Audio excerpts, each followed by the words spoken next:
In our previous lesson, we learned that Sublime allows us to address the contents of a file that it has loaded by use of character offsets known as points. And we can use that to address any one character or a set of points known as a region to address a span of text. And that's great for what it is, but what we didn't explain is how you might get at one of these things or use it to get the text out of the buffer to do something with it. Fortunately, though, that is the topic of today's lesson.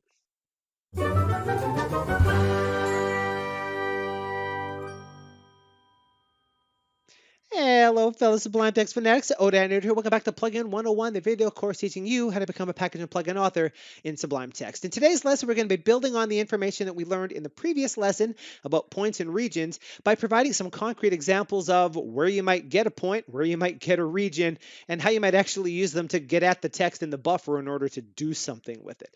Before we get to that, though, remember that it is currently, as I'm recording this, December, which means it's Devember, which means over on the alternate channel, which is linked down the description below in a card above my head and in the end card theater at the end of the video, we are doing not one but two live streams every week, Tuesdays and Thursdays at 8 p.m.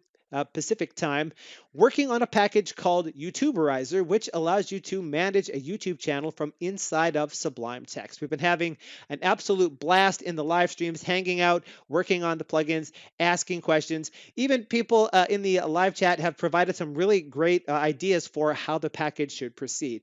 And if you're interested in seeing how packages are developed, asking questions and getting answers live, and all around, good-natured camaraderie, you're going to want to subscribe to that channel down below. Ring the bell notification icon. It'll tell you when we're going live. But let's go ahead and jump into the actual content of today's lesson, points and regions examples. Now, in order to demonstrate this, we're going to use this very simple plugin right here. And if you like to play with this plugin or experiment with it, you don't need to pause the video and transcribe this. There's a link down in the description to this code. But what we're defining here is a command named region example that is a text command that takes a single argument named example. The argument is used to select one of 11 different examples to create a region or list of regions, depending on the example chosen.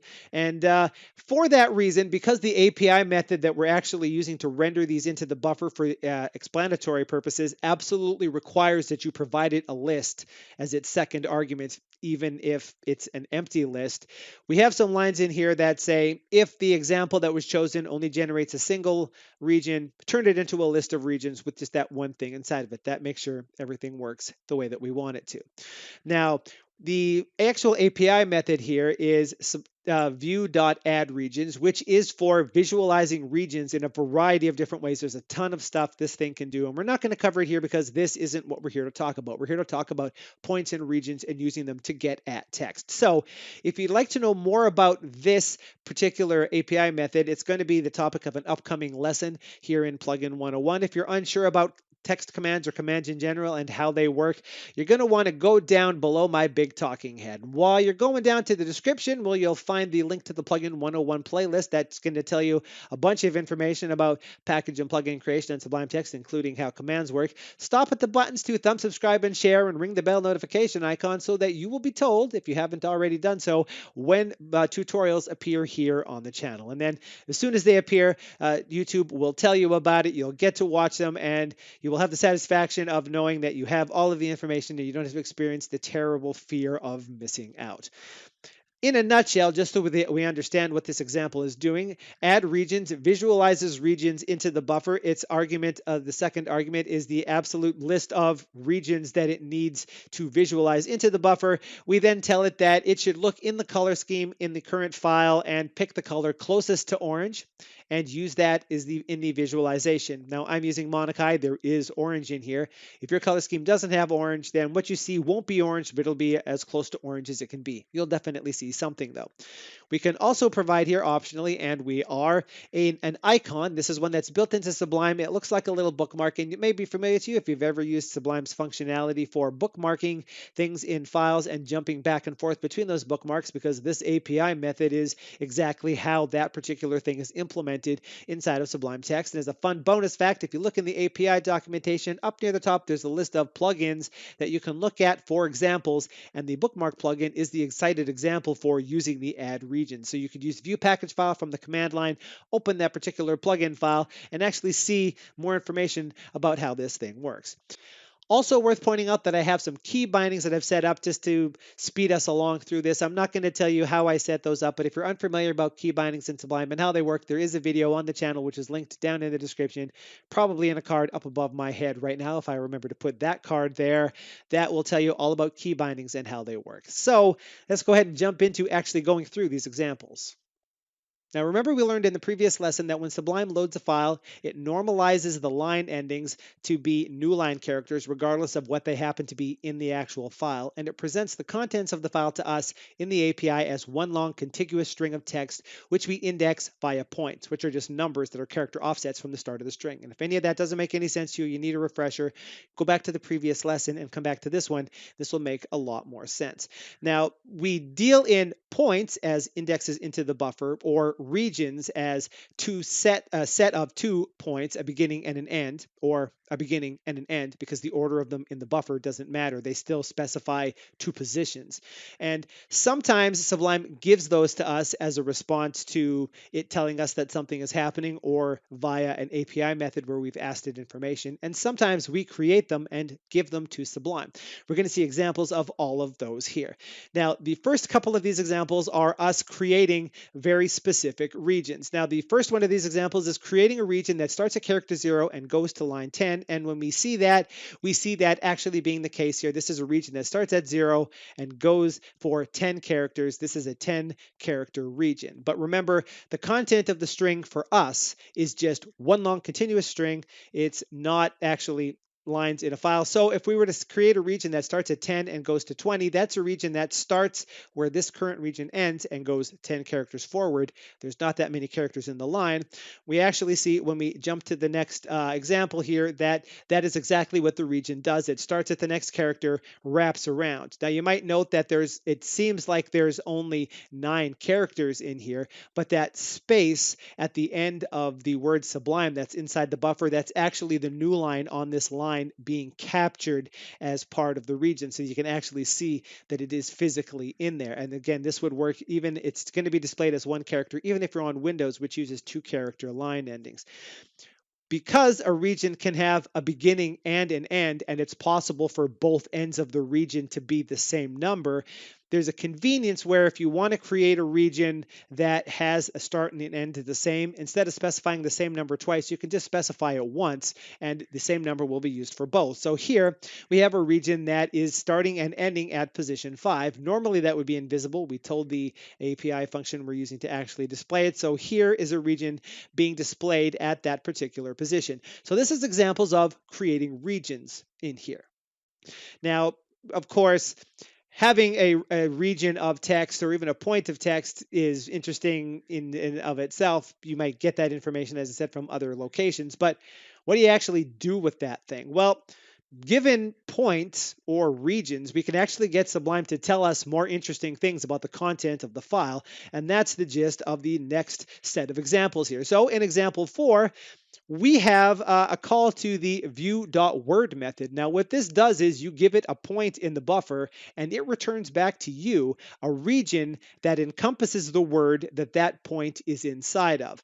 So here we're giving it a point of 5. That is clearly the word import on the first line. We can still see it there from the previous example. So if we were to trigger on this, what we see is a region that's returned back that is that whole word. And similarly, there's a view.line method that does the same thing, but it gives you the whole line of text that that point is contained inside of, instead of just a single word. For example, like so. So we can see that there. Now, this is the line. You'll notice that the region isn't encompassing the new line at the end of this. Frequently, when you're working with a line of text, you don't necessarily care about there being a new line on the end because you're just going to do something with the text. Maybe you're going to replace the contents of this line with something else. You still want that new line to actually be there.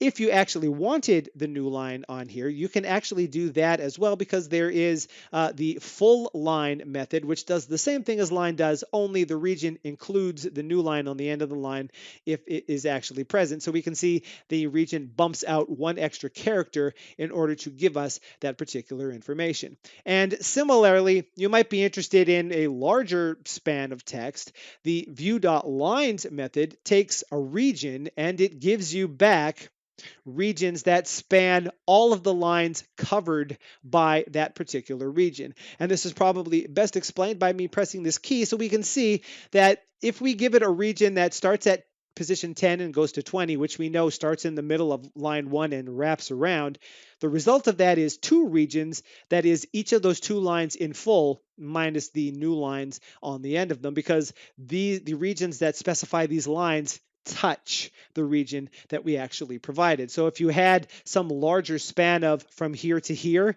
you can easily get all of those lines with a call just like this. Now, of course, I mentioned in the previous lesson that when we interact with the API, we're using points in the buffer, but as humans, that doesn't make a lot of sense to us. Your compiler, if you're a C programmer, for example, doesn't generate an error that says, at character 5342, I expected a semicolon. That is very unlikely to be useful to us as a human. So we often want to take a position that we have in the buffer and turn it into a line in a column, or alternatively, if we have a line and a column from a user, convert it into the appropriate offset so we can actually do something with it. There's two methods that actually work in this area. We're seeing one of them here, view.textPoint. You give this a line and a column, and it gives you back the point in the buffer that actually specifies that location. The opposite of this is row call. That's also in the view class. We're not seeing it here, but in that one, you give it a row and a column, and it turns it back. You give it a point and it turns it into the row and the column instead if you want that particular information. So in the case of the compiler, that's how you would do that particular thing. Now, in both of these cases, the line and the column are both zero-based, not one-based like you might expect. So here in example 8, when we invoke text point with 1,7, we're telling it, take the file location on line 2, column 8, and turn that into a point. And that'll be the offset of that particular location into the file. We then pass that to the region. We end up with a region that starts and ends at that exact location, and we end up with an empty region that is at line 2, character 8, just like that. So we could take that information and zero in on exactly the part of the file that we're interested in. Now, there's more that we can do that with the API than just take regions and points and convert them into other regions and points. You might actually want to get information out of the file in some fashion as well. That's what the next series of examples is about, starting with example 9 like this. Now, the find all method here, which I'm exampling here, takes a regular expression or a singular string, either choice. Check the API for all that this can do, and it will find all of the examples of that and return them back to you as a region. There's a lot more that this particular method can do. There's also just a find method if you just want to find a first one and not all of the things. Now here we're searching for the text example. We want to find all of them. That's going to give us a list of regions, and when we trigger it, the word example appears a fair bit here inside of this file. But we have even more power than this, because as we know that syntax definitions in Sublime apply scope information to the text. It's something we've covered in other videos on the channel, which I will link down in the description below if you're not familiar with that. Now, this information is used, for one thing, for syntax definitions, so that Sublime can syntax highlight things nicely, but it also provides information about the structure and content of the file used in other places. For example, key bindings can make themselves active in only certain types of files or certain places in files, like only inside of a comment, build system similar, snippets similar, and so on. So we can actually use that functionality in plugin. And the example we're using here is we're asking Sublime, in this particular file, find all of the things with a scope of comment and give them to us as regions. And the answer to that is these 4 regions here, because there are 4 line comments in here. Now, the great thing about this is the scopes are always uniform across syntax definitions, or they should be, because they're used by color schemes to be able to color things. That means that if you were creating a plugin that wanted to grab content of comments out of a file and delete them, or cut them to paste somewhere else, or anything like that, you could do that with just this one call. And whether you're in Python like we are here, or C or C++, or Ruby or HTML or XML, anything that has a comment, this will find it and grab it with the exact bounds that it needs. You don't even have to have any knowledge of the structure, because the syntax takes care of that information for you. Now, our last example here has to do with the selection in the buffer, which might be one of the most common ways that you get at a position in order to do something. Now, we haven't really talked about selections much in Plugin 101 except back in the terminology video, and we're going to cover this in an upcoming lesson in Plugin 101. So if you're a little sketchy on selections, you may want to use those buttons down below my head to thumb, subscribe, and share, and ring the bell notification icon, and you'll know when that lesson becomes available. For our purposes here, the reason why we're seeing this here is because for our purposes, a selection actually is just a region, or specifically a list of regions, because there can be more than one selection in a buffer. Now, if you think about working with text in a buffer, you might notice that sometimes there's no selected text and you just see a cursor or a caret. We use those two terms interchangeably sometimes.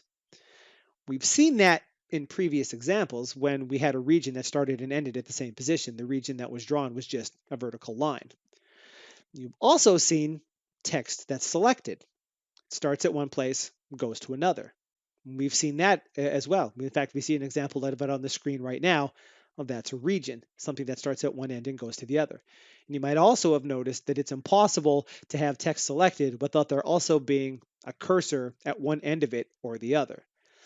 Underneath the hood, the selection in Sublime is actually just a list of regions that it maintains.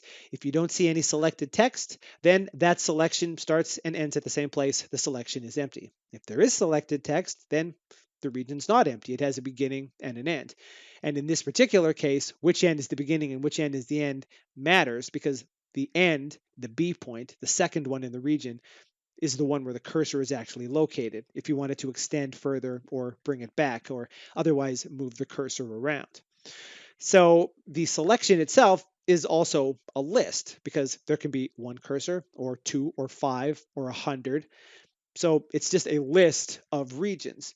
And that means that we can use the cursor position or the selected text to get at points or regions to use any of the things that we've seen thus far. You could get the word under the cursor, the line the cursor is on, all the lines all the cursors are on, all of the lines that span the place where the first cursor sits and where the last cursor sits, if there's multiples. Any of those things and more is possible here. Now, the selection object in the API is essentially just a set of these selections, and they're always ordered in the file from the top down, no matter what order selections are made. And it's exposed to us in the API via the cell method of the view class. And that's what we're using here in our example 11. And because there's one or more of these, we're using a list comprehension to pull each of the individual regions out. So what that means for us is if I switch to the next example and hit the key, there's now a region underneath the cursor. We can tell because there's something in the margin there. But you can't see it because the cursor's on top of it. But if I move down, we can see that region at that position, and it's an empty region. We could also select some text, and then when we trigger the region, we can see again that moved. There's actually the slightest hint of the region going around the selection, but if I move this away, you can see that there is in fact a region spanning there. And remember, there can be multiple different regions in the or cursors in the file, which means there could be multiple regions in the file as well if we were to want that sort of information. So using the selection, you can get at these points and regions, which allows you to grab the word under the cursor or any of those other things. Taking this information, you could dip on back to the video on how to create your own custom auto-completion. The thing that we get as one of the arguments in that event is a list of locations. That's just a list of points where all of the cursors are currently sitting. And now you have the information to grab the word to the left of those positions or the line that they're sitting on in order to examine it and see which completions you might actually want to use in your completion plugin. Now, one last thing we actually want to talk about here in this example, it actually comes full circle, is We've talked about how to get a point, how to get a region, how to create them, how to expand them, how to figure out where in the buffer the text is that you're interested in. How do you actually get at the text to do something with it? And the example of that is covered by these last two lines in this plugin, which are going to uncomment and put into play right now. Now, the view.subster method is what you want for this particular thing. You can pass it a point, in which case it extracts the character at that position, or you can pass it a region and it will grab that whole region as a string and return it back for you. So now we have augmented this particular plugin here so that it will gather all of the regions from the example, whichever one we happen to run, and grab them out via view.subster and put them into an array. And then we're just very easily joining them together into multiple lines and displaying them in a dialog so that we can see what it looks like. Now, if we were to, for example, jump ourselves back to example 5, I'll just move that back through the list. This is the example that takes the point at position 5 and expands it out to be the whole line except for the new line on the end. And now the plugin is not only going to highlight that, it's also going to extract the text and display it in the pop-up. And when I hit the key, we see that there, the text that it extracted is import Sublime. So view.subster is the thing that you want to be able to actually extract the text out of the buffer to do something with it. We've gone through a lot of examples here. Hopefully this clears up how you might actually get at text in a buffer, find the text that you want, and extract it to do something with it. Because as a plugin author in a text editor, you probably want to manipulate the text. So hopefully you found this informative. If you have any questions, let me know down in the comments section below. And while you're down there, please show your support for the channel if you found this useful by using the buttons to thumb subscribe and share, and ring the bell notification icon so that you'll know when future videos become available. Remember, here in November, we're doing 2 live streams a week on my alternate channel, which you can see right now. Subscribe to that channel and join in on the live streaming fun. And whether I see you there or in the next Plugin 101 video, this is ODat Nerd asking you to please have a sublime day.